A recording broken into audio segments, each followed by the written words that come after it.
Muy buenas tardes para mis queridos estudiantes y en general para amigos e interesados en el tema. Vamos a estudiar lo concerniente a la prueba pericial. La prueba pericial en el Código General del Proceso. Bien hemos dicho que el derecho es una experiencia de comunicación.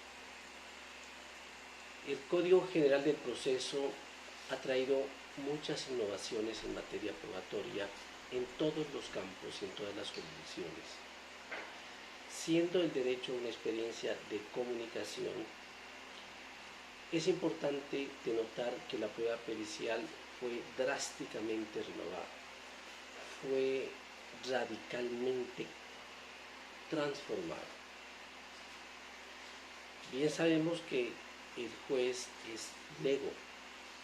Él, como todos nosotros, estudiaron leyes. Por tanto, muchas esferas del conocimiento quedaron fuera de su alcance.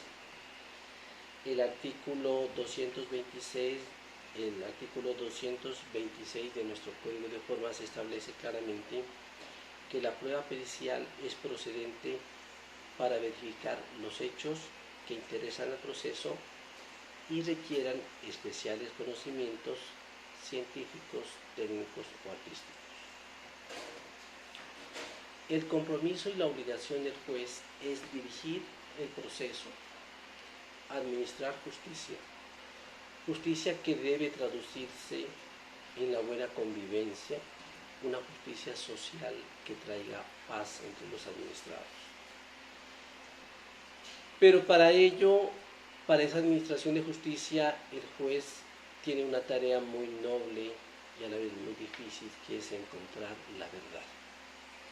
El propósito del derecho probatorio es eso, crear en el juez convicción, darle el conocimiento para que él se cerciore de cuál de las partes está apegada a la verdad y de acuerdo a la verdad administrar justicia. Desde la demanda hasta la sentencia, toda esa dinámica, esas etapas que ustedes ya muy bien conocen, tiene una tarea fundamental y es darle información al juez, darle conocimiento al juez, crear esa condición. En el Código General del Proceso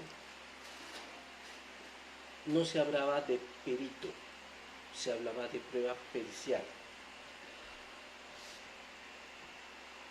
Y se hablaba de prueba pericial porque no se veía a la persona, se veían simplemente un conjunto de documentos, una actuación epistolar, una carta, un comunicado eminentemente escrito.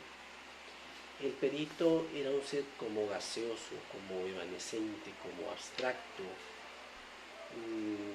un ser lleno de incertidumbre, y el Código General acabó esa figura abstracta y le dio identidad al perito. El perito ahora es fundamentalmente una persona que va a dar la cara en una audiencia y va a exponer de la manera más didáctica y pedagógica su saber. El ser humano exponiendo ante un juez, ante los sujetos procesales, su saber. ¿Para qué? Para, como dice la norma, verificar hechos y conocimientos que interesen al proceso. Bueno, si bien hemos dicho reiteradamente, el proceso ahora es la misma audiencia. ¿Por qué? Porque es en la audiencia donde el juez escucha los extremos de la litis. Es en la audiencia donde el juez escucha a las partes, a los testigos. Es en la audiencia donde el juez analiza los documentos, escucha a los peritos, escucha los alegatos. Si bien es cierto, la audiencia es el proceso mismo, no es menos cierto que otros actos procesales, incluso anteriores a la demanda, son de trascendental importancia en punto de la construcción de una sentencia. El proceso, el triunfo de un proceso no lo construimos únicamente en la audiencia, lo construimos incluso antes de presentar la demanda, antes de presentar la demanda. ¿Y cómo es eso? El Estado incompetente, el Estado incapaz de velar por los intereses de los administrados, ha delegado en la iniciativa privada, ha transferido esa responsabilidad inicialmente estatal en la iniciativa privada para que sean las partes las que lleven la mayor cantidad de elementos de convicción al proceso. Entonces, en la etapa escrita, en la comunicación escrita, nosotros adosamos o anexamos a la demanda la mayor cantidad de elementos probatorios. Podemos anexar los testimonios, que aunque son pruebas sumarias, la parte tendrá el derecho de contradecirlos en la audiencia. Podemos aportar los documentos, podemos aportar la prueba pericial, y podemos también aportar hasta inspecciones judiciales en video. Entonces, esa forma de comunicación que es escrita, la preparo, me fortalezco desde antes de la demanda. ¿Para qué? Para que en el momento en que vamos a confeccionar esa demanda como acto introductorio y principal, tengamos la certeza también de que vamos con un caudal probatorio suficiente para que nos garantice el éxito. Primero me convenzo personalmente, primero me convenzo en mi intimidad que mi pretensión va a salir airosa, que mi pretensión va a ser protegida y acogida por un juez. Si no me convenzo personalmente, va a ser muy difícil que convenza a un juez. Bueno, entonces decíamos, todos por favor, ojalá tengamos a la mano nuestro código.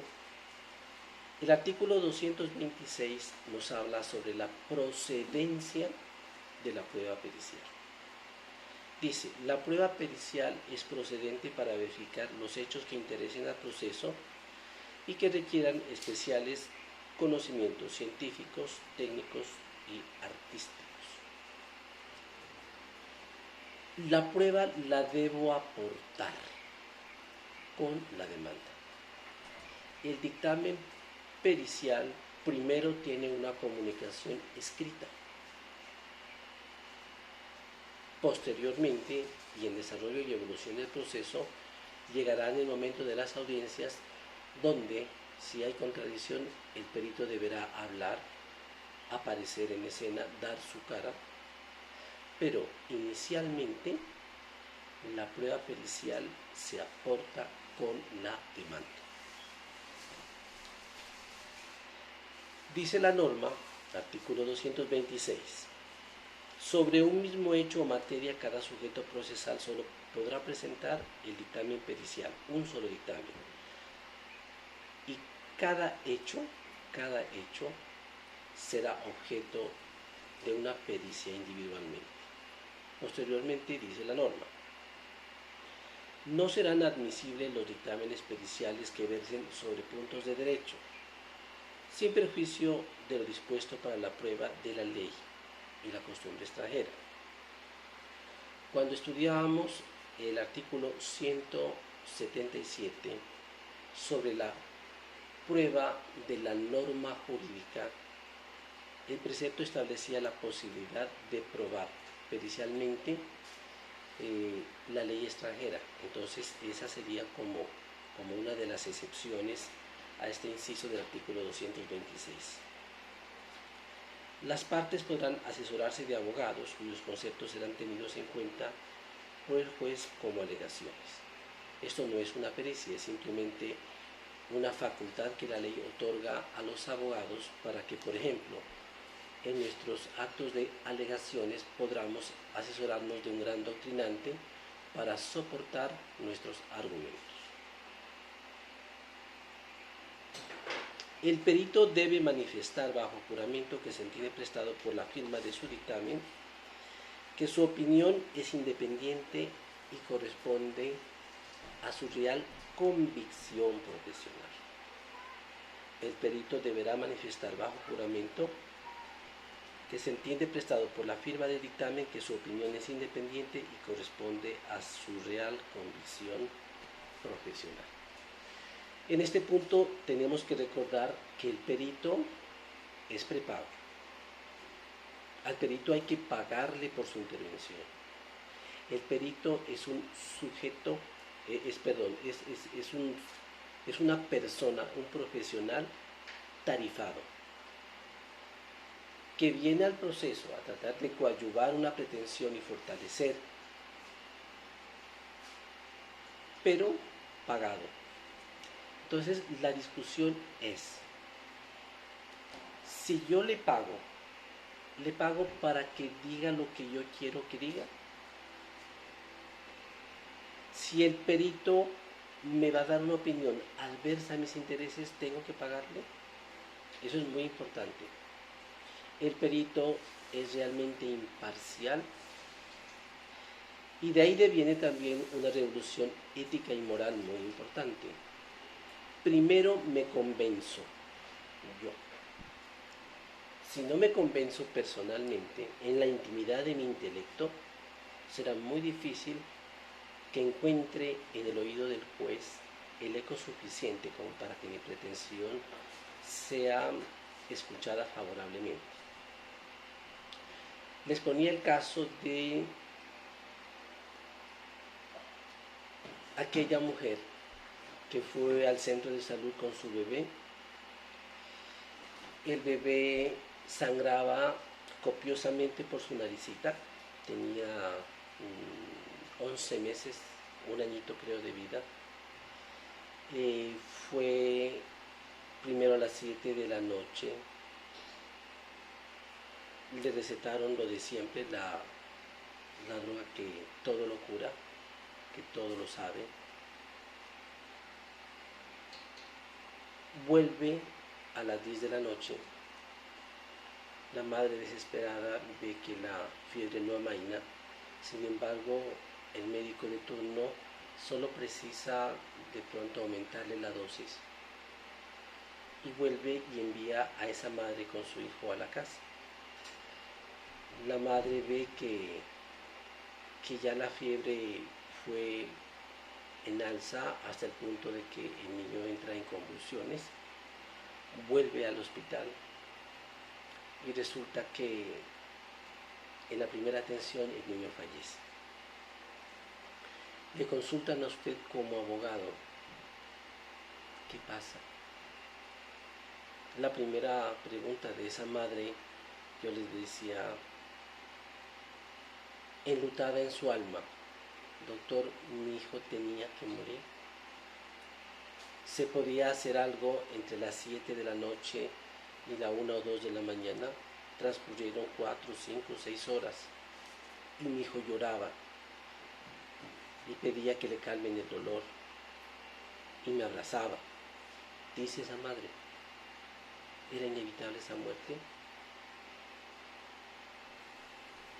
Usted como abogado, nosotros como abogados, tenemos la capacidad científica suficiente para decirle, hay error. Uno puede presumir, uno puede inferir que hay una falla médica, pero es suficiente como para garantizarle a un cliente, ¿sí? Aquí hubo una falla y hay que demandar. y hay que demandar al médico y a las enfermeras y al hospital y a todo el mundo. Entonces, de ahí el gran deber ético-moral que tenemos nosotros de construir un soporte, de tener una base científica para emitir un concepto. Y es por eso que les digo, el triunfo se empieza a labrar incluso antes de la demanda. Acumular la mayor cantidad de información científica, acudir a los mejores profesionales para que ellos, después del estudio de la historia clínica, coadyuven nuestro presentimiento, certifiquen o ratifiquen lo que nosotros pensamos. Hubo un error, hubo una falla. ¿Por qué? Porque el juez necesita conceptos científicos, exhaustivos, completos, de calidad, para que alguien le explique qué pasó en el caso de la muerte de este niño, por ejemplo. Bueno, sigamos. El dictamen deberá acompañarse de los documentos que le sirven de fundamento y los documentos que acrediten la idoneidad y la experiencia del perito. Entonces, si yo voy a tratar de confeccionar una demanda, tengo que tener el soporte probatorio, el dictamen pericial. ¿Quién es mi perito? Pues no puede ser un médico general. Tiene que ser mínimo un médico pediatra y ojalá mejor si fuera neumólogo o hematólogo. Entre más pergaminos tenga mi perito, pues mayor soporte científico va a tener mi demanda y mayor fuerza de convicción ante el juez. Pero ¿qué pasa si después los médicos me dicen, doctor, mire, aquí tenemos una cuestión congénita? El niño tenía una grave enfermedad en su sangre y en realidad esa demanda que usted pretende o esa hipótesis que usted maneja, de pronto en un proceso judicial van a ser desechadas. ¿Por qué? Porque no fue una negligencia médica. Pues así no me guste el concepto y así haya tenido que pagar, yo pago no para que me digan lo que quiero escuchar, sino para que fortalezca una pretensión ante un escenario que también va a ser científico, porque la contraparte va a tener sus peritos. Entonces, es ahí donde se presentan retos verdaderamente importantes a nivel de la ética profesional. Si necesito un soporte científico y ese soporte científico me está diciendo que el niño tenía una enfermedad base que pudo hacer que la muerte sea inevitable, entonces ¿qué hago? ¿Qué le digo a mi cliente? ¿Qué le digo a esa madre que ha consultado mi criterio profesional como abogado? Pues decirle, mire, hay un concepto. A lo sumo, tendré que decirle, pues veamos otro médico a ver qué nos dice. Pero siempre con una base pericial. Todo dictamen, dice la norma, artículo 226, por favor reitero, ojalá estén con su código abierto. Todo dictamen debe ser claro, preciso, exhaustivo y detallado. 4 características fundamentales de un concepto pericial. Que sea claro, es decir, que no sea equívoco, que no tenga que llamar a otro médico para que me descifre el concepto que yo expuse en mi demanda. La claridad es muy importante. Ese lenguaje científico, acicopalado, ese lenguaje que no es accesible para nosotros, debe ser traducido en un lenguaje llano y sencillo. Que lo entienda yo, que lo entienda el juez. Como dicen ustedes, con plastilina. Que me expliquen con plastilina qué pasó. El lenguaje técnico debe descender a un lenguaje llano, sencillo, entendible. El dictamen debe ser claro, es decir, que no me queden dudas, preciso, dar lo que se pide. Si yo necesito que me expliquen estos puntos, si el juez pide al perito que le expliquen ciertos puntos, el dictamen debe ser preciso. Esto es, como les digo, dar lo que se pide. Exhaustivo. Lo exhaustivo simplemente quiere decir completo, que agote todas las inquietudes que el demandante, que el juez y que la contraparte tengan respecto a qué pasó, por ejemplo, en el caso de este niño. ¿Qué pasó? Claro, preciso, exhaustivo y detallado. Otra de las características del dictamen. Lo detallado quiere decir lo minucioso. Minucioso, que no deje nada a la imaginación de las partes o del juez. Seguimos entonces con el análisis del artículo 226.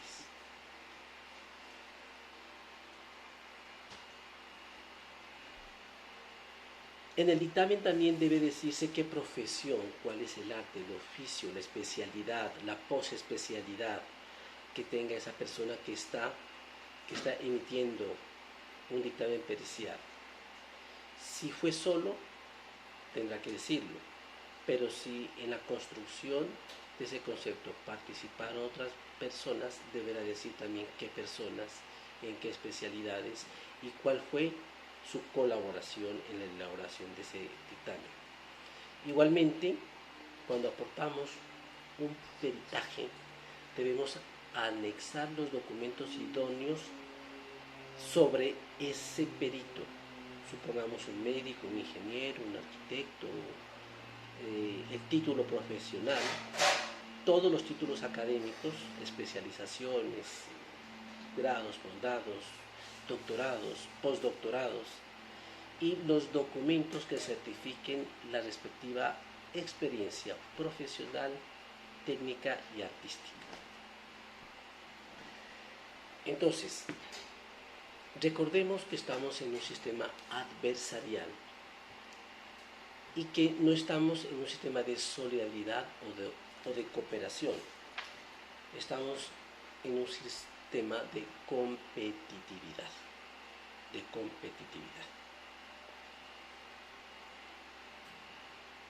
Recuerdo un caso en donde se trataban de reclamar algunos perjuicios, unas indemnizaciones, y recordemos que quien reclama una indemnización tiene que hacer juramento estimatorio y discriminar todos los conceptos que suman el monto de un perjuicio.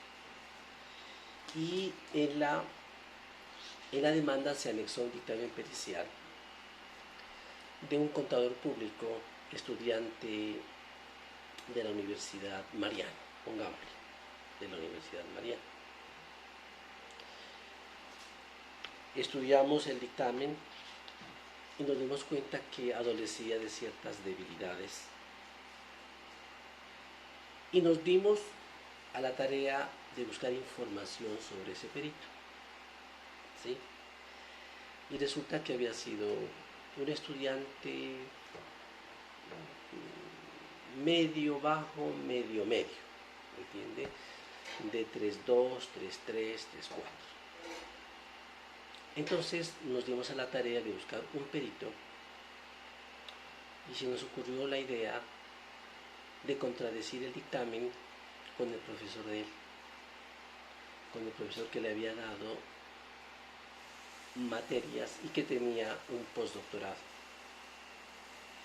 Entonces fíjese usted que cuando consultamos a este doctor, porque era doctor, había estudiado mucho, al punto de tener una hoja de vida que lo acreditó para ser un docente, veía el dictamen y se reía y recordaba muy bien al estudiante, y no es que había sido el mejor tampoco. Y eso nos va a servir por mucho. ¿Y para qué? Para el día de la audiencia. Enfrentar al estudiante recién egresado y al profesor con un palmarés muy interesante. Dice el artículo 226 que si el perito ha realizado publicaciones relacionadas a la materia del peritaje, deberá también informarse y adosarse esa información. ¿Todo para qué? Para acreditar al perito. Luego dice, la lista de casos en los que haya sido designado como perito, la lista de casos en los que haya participado, ojalá en los últimos 4 años. Dicha lista deberá incluir el juzgado, el despacho en donde se presentó, el nombre, las partes. Entonces, es importante obtener la mayor cantidad de información del perito al cual nos estemos enfrentando. Es importante tener la mayor cantidad de información. ¿Por qué? Porque en la audiencia nosotros tenemos la posibilidad de desacreditar al perito. Podemos hacer preguntas en donde nosotros falseemos al perito. ¿Sí? ¿Para qué? Para quitarle credibilidad al perito.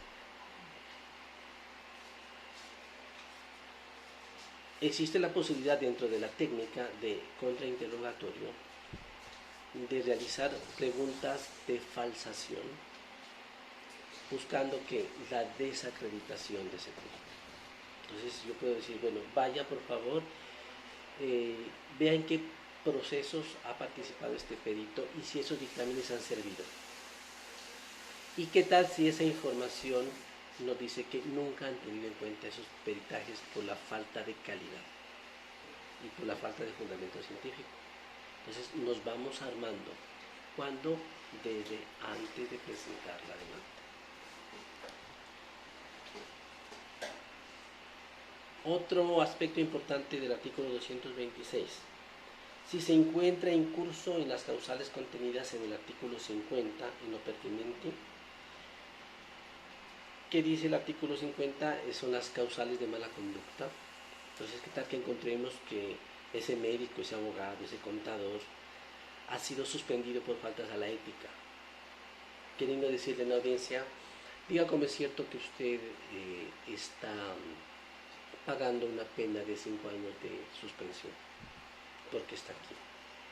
Miren muchachos, la información es muy importante respecto a esta clase de prueba. Declarará también el perito qué exámenes, qué métodos, qué experimentos, qué investigaciones efectuó y realizó sobre la materia objeto de la pericia o del experticio.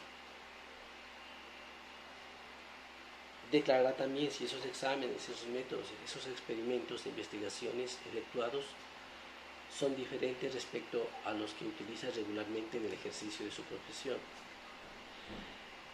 Otro punto, relacionar y adjuntar los documentos e información utilizados para la elaboración del dictamen. Relacionar y adjuntar los documentos e informaciones utilizadas para la elaboración del dictamen. Entonces, como ven ustedes, si nosotros vamos a aportar un dictamen pericial, ese dictamen debe tener unos requisitos de contenido, unos requisitos de calidad y de expresitud señalados expresamente en el artículo 226. Y somos nosotros, los abogados, los que realizamos la forma de un dictamen. El contenido, la esencia lo hace el perito, pero la forma y los requisitos de contenido están aquí, en el artículo 226.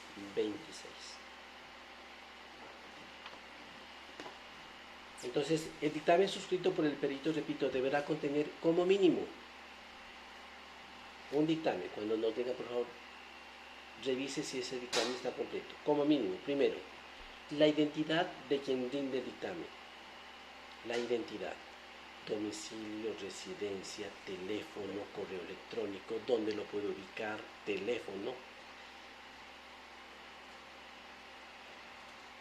su identificación y los datos de su localización. ¿Por qué? porque al perito yo le pago, pero con él hago un contrato de prestación de servicios. Y le advierto en mi contrato, por favor, perito, no se muera, no se enferme, no se pierda, porque será de vital importancia su presencia en la audiencia en caso de ser requerido. Cuando lleguemos a la objeción del dictamen vamos a ver lo importante de la presencia del perito en la audiencia, al punto que si el perito no va, me quedo sin prueba pericial. Entonces, por favor, perito, no se me vaya a morir, no se me vaya a enfermar, no pierda comunicación conmigo, infórmeme el cambio de dirección, infórmeme el cambio de teléfono. Y lo que les decía, acreditar la profesión con los títulos académicos, las publicaciones, la lista de los casos en que ha intervenido, si ha sido designado en otros procesos, cuál ha sido el resultado de sus pericias, si se encuentra incurso en causales de mala conducta, deberá explicar los exámenes, los métodos, las investigaciones que realizó para presentar su pericia. ¿Estamos, muchachos? Bueno, entonces eso respecto al artículo 226 sobre la procedencia del dictamen pericial. Artículo 227, dictamen aportado por una de las partes.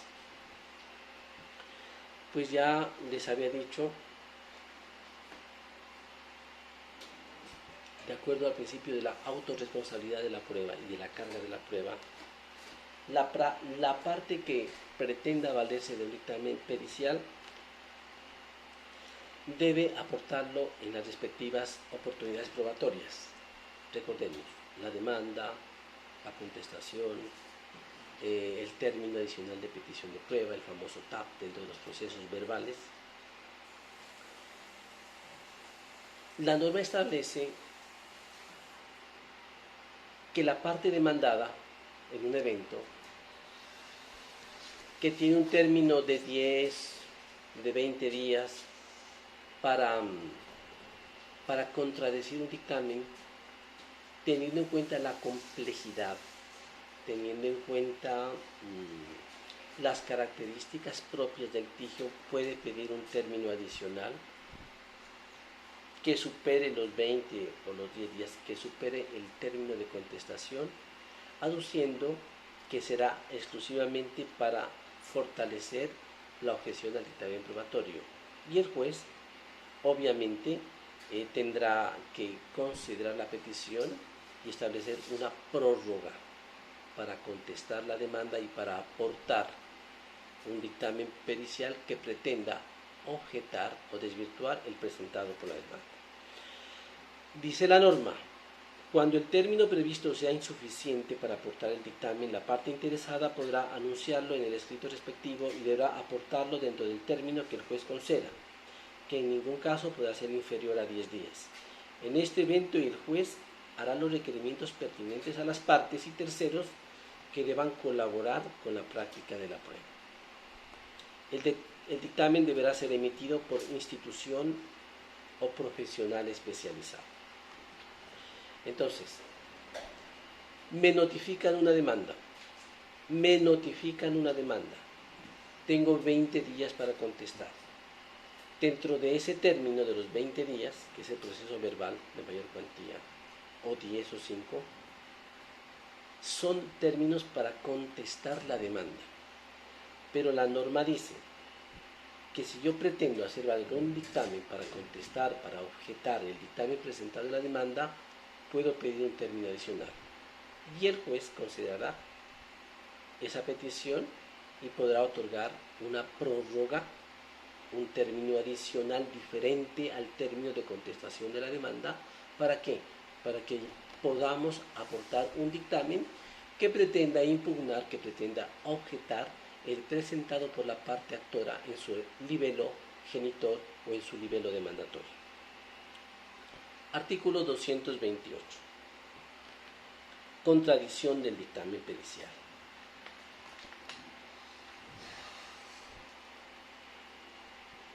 Si se me pone de presente, si se me enrostra un dictamen pericial, yo puedo contradecirlo. y lo puedo hacer de tres formas. Primero, aportando un nuevo dictamen, pidiéndole al juez que el perito acuda a la audiencia a verbalizar y exponer su concepto. Y la tercera forma es las dos.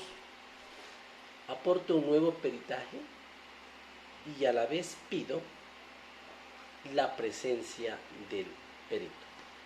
La parte contra la cual se aduzca un dictamen pericial podrá solicitar la comparecencia del perito a la audiencia, aportar otro dictamen o ambas actuaciones. Estas deberán realizarse dentro del término de traslado del escrito con el cual haya sido aportado, es decir, dentro de los 3 días.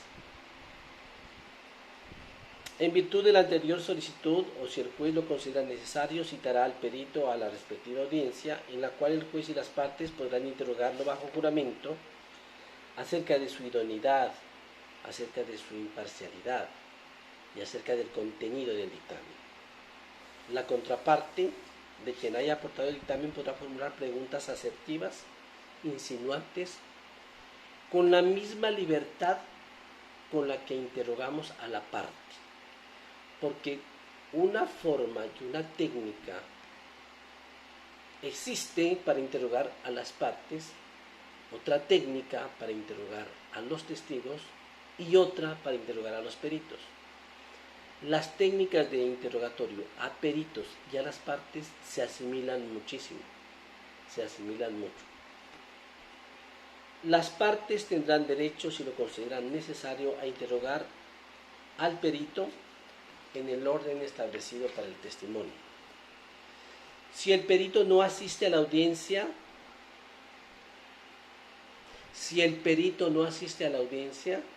el dictamen no tendrá valor. Por eso yo les decía, cuando usted contrate al perito, hágale clausularmente en el contenido de ese contrato muchas advertencias sobre la obligación que él tiene de asistir a la audiencia en caso de ser requerido, asistir personalmente, y de la consecuencia que puede acarrear la no asistencia del perito a la audiencia, que es gravísima. ¿Cuál es? No tendrá ningún valor el peritaje. Por eso yo les decía, perito, por favor, no se muera, ni se le ocurre enfermarse, y en el lugar donde usted esté, por favor, comuníquese conmigo, porque se nos viene una audiencia en la cual usted tiene que estar presente, o mínimo, buscar todos los medios técnicos para de donde esté, desde España, de Italia, de Francia, de Estados Unidos, de Panamá, de Tulcán, podamos escucharlo en la ratificación de su dictamen pericial. Si el perito se excusa, dice la norma, antes de su intervención, por fuerza mayor o caso fortuito, el juez recaudará las demás pruebas y suspenderá la audiencia para continuarla en una nueva fecha que se señalará antes de cerrar la audiencia, en la cual se interrogará al experto y se sugerirán las demás etapas. El perito solo puede excusarse una vez. La segunda vez tenemos que escucharlo, de cualquier forma. Pero ¿qué pasa si se murió? Ya la doctrina, ya la jurisprudencia ha establecido la forma como puede solventarse esa situación, realizando otro peritazgo, buscando una persona afín al pensamiento de ese perito de alguna forma, porque tampoco se puede decretar el dictamen sin valor, porque hay cosas que se alcanzan a la previsibilidad. El perito podrá excusarse una sola vez. Las justificaciones por las mismas causas serán presentadas dentro de los 3 días siguientes a la audiencia. Solo autorizan el decreto de la prueba en segunda instancia si ya se hubiera proferido sentencia. O sea que hasta en segunda instancia puede escucharse a este perito. Si el proceso fuera de única instancia, se fijará por una sola vez nueva fecha y hora para realizar el interrogatorio de parte. Bueno, muchachos, y aquí viene una cuestión muy importante, que es la siguiente. El Código General del Proceso nos trajo una nueva forma de comunicación. Dejamos la escrituralidad para entrar a la oralidad. No obstante, existen unas excepciones.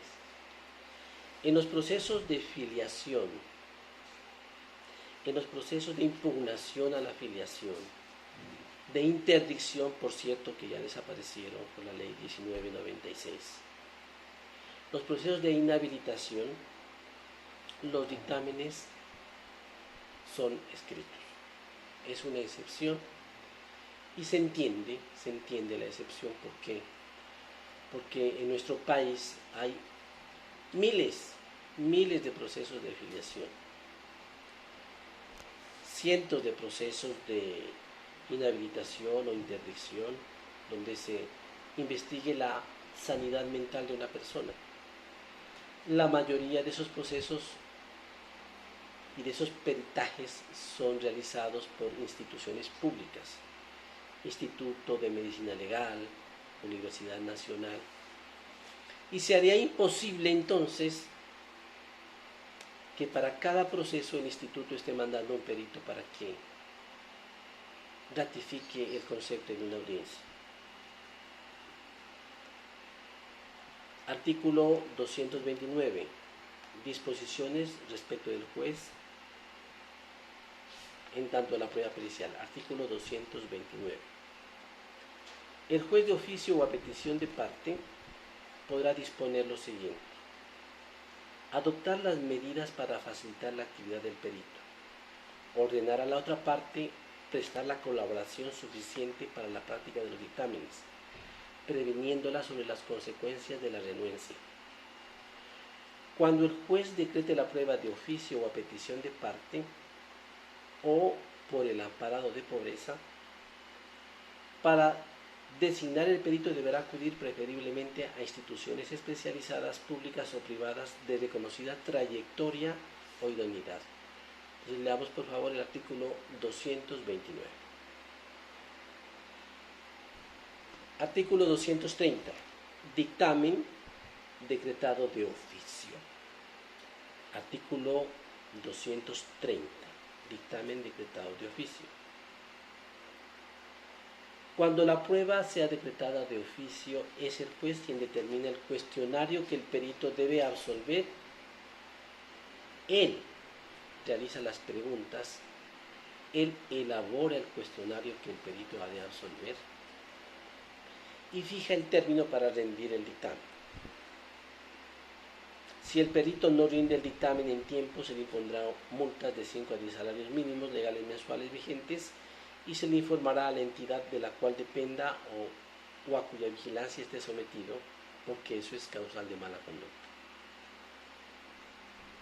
Otro punto sobre el artículo 230 es: con el dictamen pericial, el perito deberá acompañar los soportes de los gastos en que incurrió para la elaboración del dictamen. Las sumas no acreditadas deberán reembolsarse. ¿Esto por qué? Porque el dictamen decretado de oficio corre a cargo de las dos partes. El juez distribuye. Como esta prueba vino de iniciativa propia, vino de iniciativa del operador judicial, entonces las partes sufragan los gastos que esa prueba demanda. Práctica y contradicción del dictamen. Rendido el dictamen, permanecerá en secretaría a disposición de las partes hasta la fecha de la audiencia respectiva, la cual solo podrá realizarse cuando hayan pasado por lo menos 10 días desde la presentación del dictamen. Es decir, que antes de la audiencia inicial el dictamen ya debe estar.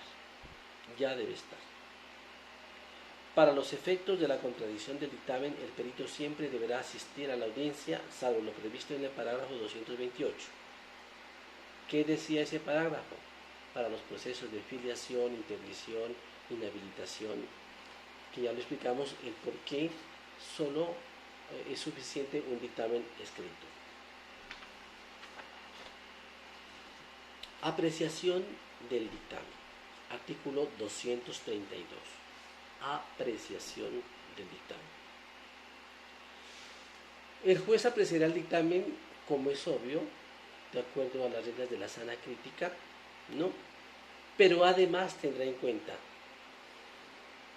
la solidez, la claridad, la exhaustividad y la precisión.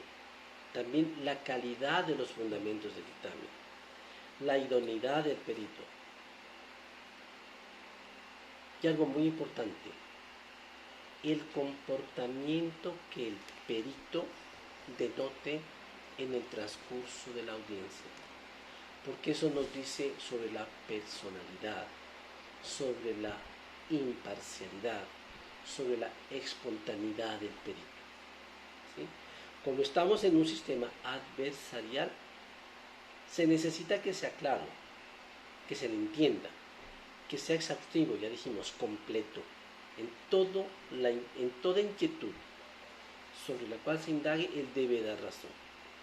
Preciso, lo que es. Diga si no esto, punto, lo que es.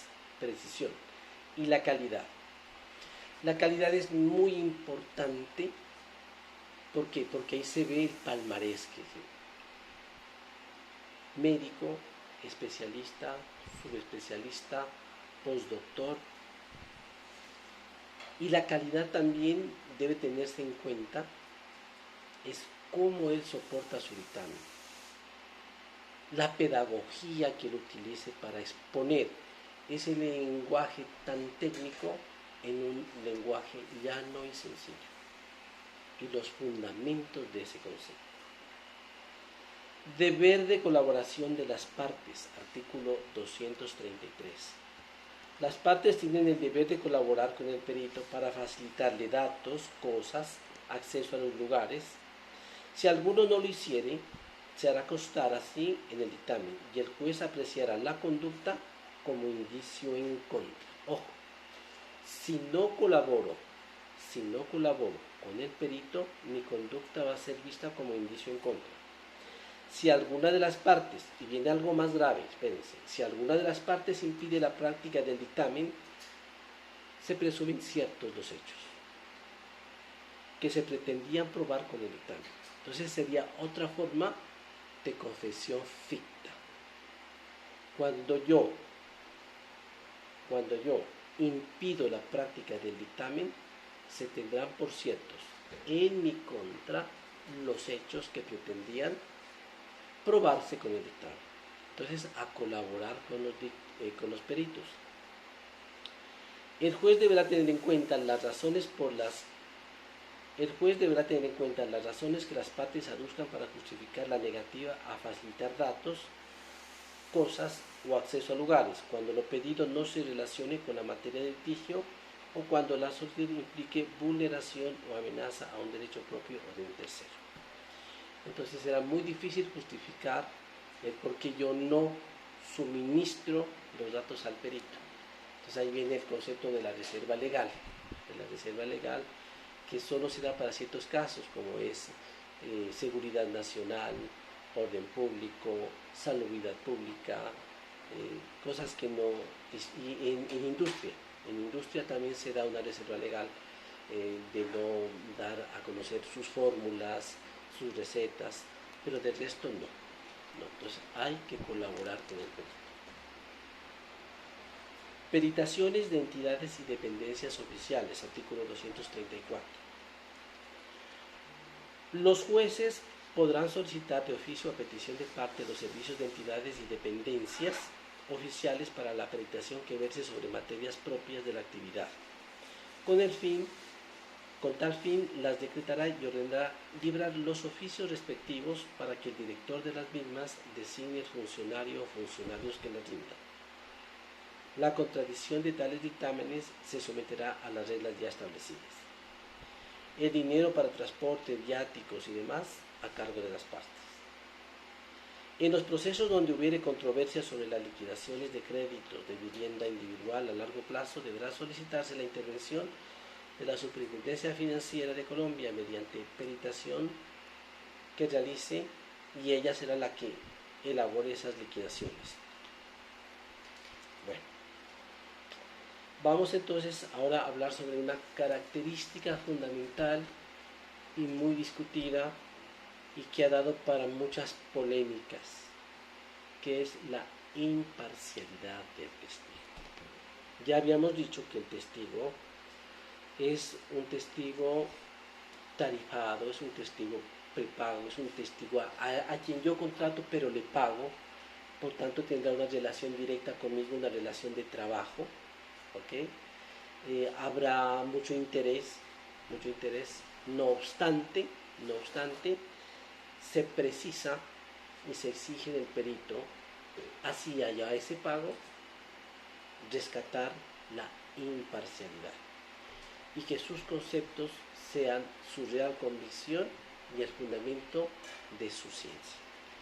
El perito desempeñará su labor con objetividad, con imparcialidad, y deberá tener en consideración tanto lo que pueda favorecer como lo que sea susceptible de causar perjuicio a cualquiera de las partes. Las partes se abstendrán de aportar los dictámenes rendidos por personas en quienes concurre alguna de las causales de recusación, ya sea parentesco, interés, dependencia, ya las hemos visto, ¿cierto? Otro punto de la citada norma. El juez apreciará el cumplimiento de ese deber de acuerdo con las reglas de la sana crítica, pudiendo incluso negarle efectos al dictamen cuando existan circunstancias que afecten gravemente su credibilidad. El juez dirá, ese testigo no me sirve, para mí hay circunstancias que afecten su credibilidad, es pariente, el comportamiento en la audiencia fue inmoral, fue totalmente sin fundamentos científicos, entonces puede dejar sin ningún valor esa prueba. En la audiencia, las partes y el juez podrán interrogar al perito sobre las circunstancias o razones que puedan comprometer su imparcialidad. Ojo con este tipo de preguntas. En la audiencia, las partes y el juez podrán interrogar al perito sobre circunstancias o razones que puedan comprometer su imparcialidad. Diga como es cierto, señor perito, que usted suscribió un contrato de prestación de servicios en donde se estipuló que si el proceso se ganaba, usted participaría en el triunfo por un 10%. ¿Eso es cierto o es mentira? Una pregunta, ¿para qué? Para desacreditar, para desaprobar, para falsear un perito. Y eso quiere decir que yo tengo esa información. El perito está rindiendo, ¿por qué? Si el caso sale con una sentencia favorable a la parte a la cual él está conceptuando y tiene el 10% de ganancia, pues nunca va a ser imparcial ese perito. Bueno, queda así planteada y terminada la prueba pericial. No sin antes advertir que en la audiencia debemos prepararnos siempre. ¿Para qué?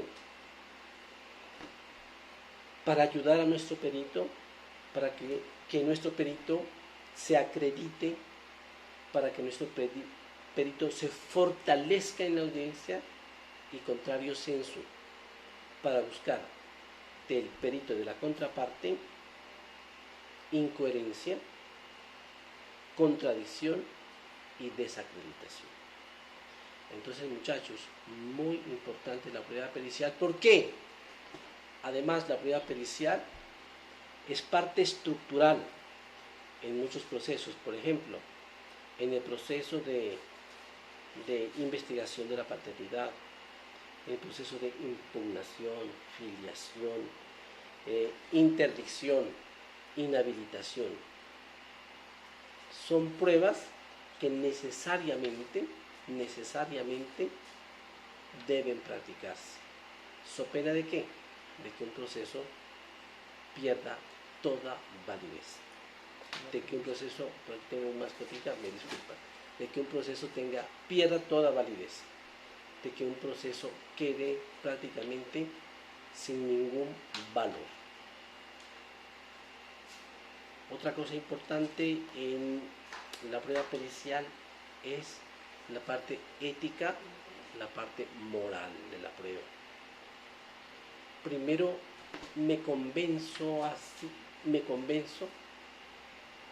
y ese será el punto de partida del triunfo de mi proceso y de mi pretensión. Si yo estoy convencido, si tengo un perito acreditado, pues el juez difícilmente podrá negarme mi pretensión. Bueno, ahora vamos a la prueba de inspección judicial. Es una prueba ya casi, digamos, que queda para muy pocos procesos, ¿no? Porque como les decía, otro medio probatorio es la inspección judicial, tipificada en el artículo 236. Respecto a esta prueba tenemos que decir que el legislador ha querido a toda costa que el juez no salga de su despacho, que el juez se quede en su despacho realizando sentencias, profiriendo y aprobando autos, y que el tiempo del juez sea oro, porque el tiempo no solo es oro, es justicia. Entonces dijeron, las inspecciones judiciales excepcionalmente y solo para ciertos procesos. ¿Por qué? Porque existe todo lo que es videograbación, fotografías y toda la técnica y la tecnología puede aprovecharse en función de que el juez no salga de su despacho. Entonces, inspección judicial obligatoria, por ejemplo, en los procesos de pertenencia. Es parte de la estructura del proceso. En los procesos muy importantes también de deslinde y amojonamiento, en los procesos divisorios. Y en los procesos de servidumbres también. En esos 4 procesos es básico la prueba de inspección judicial. La procedencia la establece el artículo 236. ¿Para qué? Para verificación o el esclarecimiento de hechos que son materia del proceso. La prueba se puede dar de oficio o a petición de parte para exámenes de personas, lugares, cosas o documentos. Personas, lugares, cosas o documentos. Para la persona, porque la persona puede ser, junto con la prueba pericial, también objeto de inspección judicial. ¿Ok? Bueno. Salvo disposición en contrario, solo se ordenará, quiere decir que excepcionalmente y en determinados casos, solo se ordenará la prueba de inspección cuando sea imposible verificar los hechos, ojo con esto, cuando sea imposible verificar los hechos por medio de videograbación, fotografías u otros documentos, o mediante un dictamen pericial, o por cualquier otro medio de prueba. Establece también la norma. Cuando exista en el proceso una inspección judicial practicada dentro de él, o como prueba extraprocesal con la audiencia de todas las partes, no puede decretarse la inspección judicial. Reitero, la ley no quiere que el juez salga de su despacho. El juez podrá negarse a decretar la inspección si considera que es innecesaria en virtud de otras pruebas ya existentes y es suficiente con los peritos o con los testigos. Solicitud y decreto de prueba. Artículo 237. Quien pida inspección debe expresar con claridad y precisión qué hecho pretende probar con esta prueba. En el auto que decreta la inspección, el juez señala fecha y hora y lugar donde debe iniciar la inspección judicial. La práctica de la inspección. Esto es muy importante, muchachos, en materia probatoria, la práctica de la inspección, porque en esta inspección se abre una ventanita para aportar otros medios probatorios que no los hemos pedido ni en la demanda, ni en la contestación, ni en el término adicional. Ojo con lo que dice la norma. La diligencia se inicia en el juzgado o en el lugar donde indique el juez. En la diligencia se procede al examen y reconocimiento de que se trate y cuando alguna de las partes impida o obstaculice la inspección, multa y se presumen ciertos los hechos que pretenden probarse. Si usted obstruye la inspección, la sanción pecuniaria y probatoria. Se presumen ciertos los hechos que se pretenden probar con la inspección. Ojo con esto, es renuente, quien obstaculiza, y es otra forma de confesión presunta, ¿no? Teníamos la inasistencia, la renuencia o ser evasivos. Ya tenemos también quien obstaculiza el dictamen pericial y quien obstaculice la inspección judicial. Se presumirán ciertos los hechos que la otra parte pretendía demostrar con ella, o se apreciará la conducta como un indicio grave, o se aprecia como un indicio grave. En la diligencia, el juez identifica las personas, cosas o hechos y expresa los resultados percibidos por él, en virtud del principio de la inmediación. El juez de oficio o a petición de parte, ojo con esto, podrá ordenar, ojo con esto, en el numeral cuarto del 238, el juez de oficio o a petición de parte podrá ordenar las pruebas que se relacionen con hechos materia de la inspección. Por eso yo les digo, nos abren una ventanita para meter cualquier testigo que consideremos muy importante y que no lo pedimos o en la demanda o en la contestación o en el término adicional. La inspección judicial es una oportunidad para complementarnos probatoriamente.